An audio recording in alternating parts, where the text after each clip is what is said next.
Well, cities have been turning into rivers from Bodara to Vijayawada. Parts of Vijayawada and Guntur in Andhra Pradesh have recorded 24-hour rainfall, highest for August in 200 years. Unprecedented rainfall, likely highest in past 30 years, have left Khammam in Telangana flooded. Thousands of vehicles have been stranded on Hyderabad-Vijayawada highway due to the heavy rainfall. Vijayawada and Guntur cities, as I mentioned, have been completely marooned. In fact, Vijayawada-Guntur National Highway at Kaza and Vijayawada-Hyderabad National Highway have been completely marooned as well in some parts. Chief Minister Naidu is leading the rescue efforts from the front. He's been seen distributing relief packages and also rescue measures with the NDRF. My colleague sent us this report. Massive destruction in Khammam district, we can say. Right now we are reporting from the Paleru constituency, Paleru area from the Khammam district, and we can clearly see here the road has got damaged. This is actually the bridge, Paleru bridge, and allow Vijay Kiran to show right now this bridge is shut, and it is connected to the Paleru reservoir, and that is right now we are watching is Paleru reservoir. It is overflowing since yesterday. So since day before yesterday, the Khammam district and adjoining areas and adjoining districts received massive rainfall, heavy to very heavy rainfall. So since yesterday, these rivers, especially Paleru and Manneru, these rivers are overflowing. And right now we can clearly see in our visuals how this river is and how this reservoir is overflowing. So this road has been completely damaged. This road has been shut for the transport, has been closed completely. And we can clearly see here that this road connects to the and again the opposite direction connects to the highway. So even in the opposite direction we can clearly see the current in the water.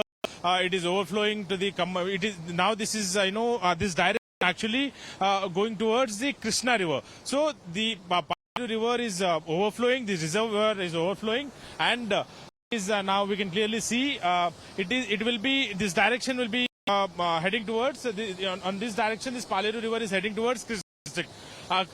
The Krishna river and to the Krishna district. And Krishna district, Krishna river is overflowing and the water entered into the several residences. बच्चे को fever है घर में, नहीं current नहीं, पानी नहीं पीने के लिए, ये क्या करते हैं? बोलो असले यहाँ के इधर फिरे तो होगा। कब निकले थे सुबह? सुबह को वन करने है हमें। आप तक हम लोग भेजने का वहाँ तक डॉक्टर भेजे, वो रिवर्स फिर गया, लखा छोड़ को चल गए, तक नहीं भेजे कौन भी। मैडम किस हालत में है कि छोटा बच्चा है, वो कल सुबह गाड़ी पे फ्लाइट से जाना है, वो अटका हुआ है, उसको निकालने की बहुत सी कोशिश कर रहा हूँ, कोई भी नहीं बोल रहा है। क्यों बोले तो इधर परेशानी बहुत है। हमारे लोग पानी भेजे तो भी अच्छा रहता, पानी भी भेजता नहीं, पाइप रोड पानी भी भेजे तो भी अच्छा रहता है, एक बोट भी देता नहीं जाने के लिए। पानी है तो परवाह नहीं जी, पूरे लोग फंसे हुए टोटावारी विधि में 13 नंबर गली में लोग 20 लोग फंसे हुए, उनको रात से कोई खाना नहीं, पानी नहीं। मेरे माँ बाप है, छोटा सा बच्चा है घर में, कुछ भी ऐसा करे तो इमरजेंसी भी लेना है ना कौन तो भी, ये अलर्ट भी नहीं करे थे। उन लोग पानी आ रहा है, थोड़ा जल्दी से खाली कर दो, एक फ्लोर तो डूबा। ऊपर आपका घर सुरक्षित है, मतलब ऊपर या कैसे? नहीं, नीचे तो गया, ऊपर खाली छत पे है, छोटे बच्चे को लेको। In fact, Gujarat and Rajasthan have been hit by unprecedented land-based deep depression, triggering rainfall levels exceeding 1000% above normal and devastating floods. It's the unusual that's increasingly becoming usual. Help me explain. In the last 80 years, it's for the fourth time where a weather system active on land has transitioned to a cyclone on reaching the sea. It'll be only the fourth cyclone to develop in the Arabian Sea in August since 1944. I'm being joined right now by Professor Anjal Prakash, who's with the Indian School of Business, water and climate expert, as well as Dr. Sudhir Krishna, who's the former Secretary for Ministry of Urban Development. Thank you very much, all four of you, for joining us. Professor Anjal Prakash, to you first. Just how unusual is what we are witnessing? Why I'm asking you this is, while there is the unusual that's also becoming the usual, there's also the other flip side of it, and that's the infrastructure collapse with every few hours of rain in the national capital. So there are two very distinct sides. How do you differentiate this, and the big concern at this point? Yeah, actually, both of them are related. Let me just explain this to you. First of all, this is a new normal, and this is the something which is actually stop using the word unprecedented, because every time we have a new event which is actually superseding Correct. the older events, and this is not go. It's going to be the order. And I, being part of the IPCC report, has been coming out with its report periodically and warning that this is to be happening, and this is a new normal which is we are going to face day in and day out. That's number one. Number two is about the infrastructure. So definitely about here the issue is about forecasting, evacuating people on time, and that's where we see that the states are failing. Both Andhra Pradesh and Telangana issues has cropped up with people dying, people are stranded on their houses and highways, and this is what we are seeing. I'm sitting in Hyderabad and I can see the pain that people are going through. That's number two. Now you're talking about the infrastructure. It's dwindling because infrastructure is not there to what I would say experience this kind of rain. 250 millimeters of rain happening in just 24 hours. Infrastructure is just not tuned towards it, and that means we are talking about climate resilient infrastructure. This is where the issues has been stuck, and that means that We'll you come have to to the invest. infrastructure in a bit, sir. We'll come to the Yeah. infrastructure in a bit. But first, let's just establish what's the problem. Now, for example, what would you tell to people, listen, these are unusual rainfalls. This is absolutely unprecedented. This is possibly the fourth time in August in 80 years that you're having a cyclone in the manner that you are having in the Arabian Sea. When you hear such things and you say, but this is unprecedented, this has not been seen before, how can a city, how can a state encompass and handle such enormous rainfall? There is going to be a deluge. No city is prepared for this. How do you look at an argument such as this? Yeah, so you have to understand the science behind this first of all. So you know that the global warming, we are almost reaching 1.5 degree. We have already reached 1.4 8 degree now, and we are crossing 1.5 degree of global warming very soon in by 30 itself. And we have this was 20 end of century target. We have advanced to 2030. Now 2050 is we are saying 2 degree warming. Now what is happening with each fraction of warming? The ocean is sinking in. The Arabian Sea, for example, or the Indian Ocean, they are one of the warmest oceans of the world because it has sunk in carbon, which we are putting on air. And that is where the major problem lies in terms of that impacting the cyclone system, because the ocean is more warmer, it's more acidic, less productive, and also feeds into the more and more cyclone systems. And that's where we are seeing that the new events which are coming, and every time the new events are breaking the older record. And that's where we are stuck, because this is something we cannot reverse. We only have to stop global warming. Otherwise, there's no tomorrow for us.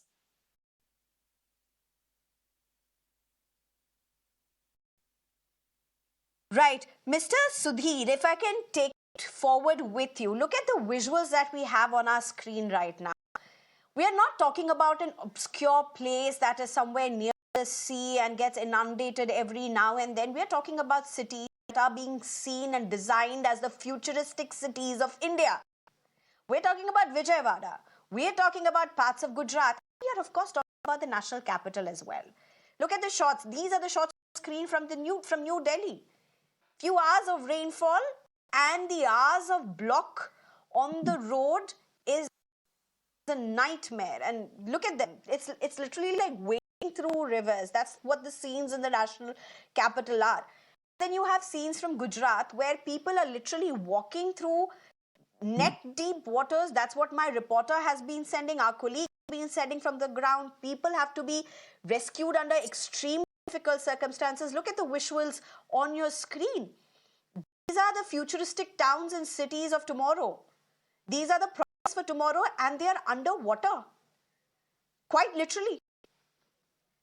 Well, I think there is a serious matter. And now, whenever these things happen, we see the response from everyone about the rescue, relief, and rehabilitation. The fundamentals of these are not discussed enough and not being given attention. Rains will come, and they will probably at times with greater fury. and there will be flooding. No country in the world can avoid heavy rains and flooding. But the question is how, number one, heavy rains, they should have minimal damage. They should cause minimal damage to the life and property and life, normal life. So number two, the rainwater should flow out after, soon. But here the rainwater is not able to flow out soon enough. So the fundamental problem is that the drainage planning has not been done and not attention. In the first instance, it has not been done adequately. Wherever it has been done, it has been ignored. Rainwater has to flow according to natural drainage pattern. But when we are developing road network, the natural drainage system is ignored. We develop road, you flatten the undulation. Natural undulations are flattened and we want to have a straight road. Whereas the natural drainage system goes in a zigzag manner. I'm not saying the road should go in a zigzag manner, but we must respect the natural drainage pattern and work on that. Road network, highway, I'm talking about highways. I'm talking about the regional area. When you say that so many districts are getting flooded, so many cities are getting flooded because of the widespread rain. So widespread rain, flooding cities, cutting across, district boundaries means there is regional planning required, which is very, very crucial. Have you heard of any regional plan? There is NCR regional plan, yes, but the drainage plan is a bit outdated and not being respected. Can you explain to us why haven't we heard of it? Why aren't we hearing of infrastructure and urban development that speaks and addresses this concern? Are we living in some island of imagination where we think that this is not going to affect us? These are ordinary people like me. Ordinary people like me who need to go to their office, who need to go to the school, who need to go to the market to buy stuffs, to just manage their daily living. Ordinary people like you and me, sir, who are struggling to meet their daily lives, not just one-off case. These are happening months after months after months, state after state after state, and we can count it. We can count it all the way over the last 2-3 years, from Himachal Pradesh to Kerala, and in between several other states. Everywhere this disaster has struck in this manner, and every time we have said unprecedented. Why aren't the governments waking up to deal what you are saying are just these same plain simple concerns that we all know about? But in addition to that, that is the regional planning, and also if I use the word greed, real estate development is overwhelming. In developing real estate, we develop beautiful buildings, smart buildings, and so on. What about the drainage? Have you ever heard of a smart drainage system? Heard of the water bodies are dying, the lakes and ponds which hold the water, then the natural nalas in the city which used to carry the flood water, they're all encroached. Slums have come on the shores of water bodies, whether it is nalas or whether it is the tanks, all the unauthorized development. We are talking of authorization of unauthorized construction. Have we ever removed any authorized? Now, of course, in Hyderabad, we heard yesterday or day before, the was taken up to clear, developments on the foreshore, on the full tank area and so on. But these are sporadic things, occasional things. On a large scale, we have to, identify the flood plains in Delhi, in the Yamuna flood plains. The DDA, the Delhi Development Authority itself developed a high-cost residential layout. It became a premium layout. Akshardham temple came there. So we are playing with the nature. The human lust and greed for real estate development is very short-sighted, I would. So it is high time. And of course, that is one side. The second side is that drains are not being cleared, Even during the rain, whatever is there, if they clear the drain off and on. Okay. Because earlier, about 50 years ago, the drains on the roadside used to be open drains. And it could be cleaned, If you see where the water is logging and what muck is there, clean it up. Now they are all encased. They are all covered on top with concrete. So you don't know inside where it has entered, where waste has solid waste or plastic waste or whatever waste has. So it blocks here and there. So the only way out is to clean it from time to time, regularly, every month, every 15 days, just like the road. This is just basic common sense. We lost young lives in the national capital because there was encroachment, illegal encroachment. The storm drains were not working, and students who would have been the future of India, who should have had the right to employment, have their life snuffed off early on because the infrastructure completely collapsed. That's the reality of the national capital. But Professor Anjal Prakash, let's just look at some studies. Now, there have been, over the last 2 years at least, there have been very specific studies warning of the unprecedented becoming very usual. In ocean, for example, experiencing unprecedented accelerated warming. 2020 to 2001 could warm warm at a rate of 1.7 to 3.8 degrees Celsius per century. And if you look at this will be adding one Hiroshima each time. Now, if you're talking something like this, then you have the Arabian Sea, where unusual weather phenomena are becoming very usual. What's the way forward? What should an ordinary citizen really do? Can they do anything? Can they really do anything? An ordinary citizen who's struggling to meet daily ends. From morning to night, they're busy working around the clock, traveling either through very precarious infrastructure to be able to reach their office and back home, then manage their families, do whatsoever they need to, and then get back to a routine the next day, waiting possibly for their day off. That's one part, and to what the government should be doing on priority now. See, global warming, thanks so much for these statistics. I think this puts things into perspective. But you have to understand also that the global warming is a long-term phenomenon. If you stop everything today, it takes 30 years for the climate to fix its own systems, right? And then come back to normalcy, as we say. During the COVID time also, we've seen that a little bit of that fixation has happened, but again, we have accelerated the whole process. Now, countries of the world has to come together, and that's why all the COPs are failing, because nobody is actually coming together and trying to fix this problem. Now, the issue is that what do we do at our end? And that's where the problem lies. And I totally agree with Dr. Krishna, is that we have to fix the problem at our end, because this is going to stay. And that means we have to strengthen our disaster management system. We have to strengthen also early warning systems so we can adapt. So adaptation and is the key for us. And that's where we are falling. Right.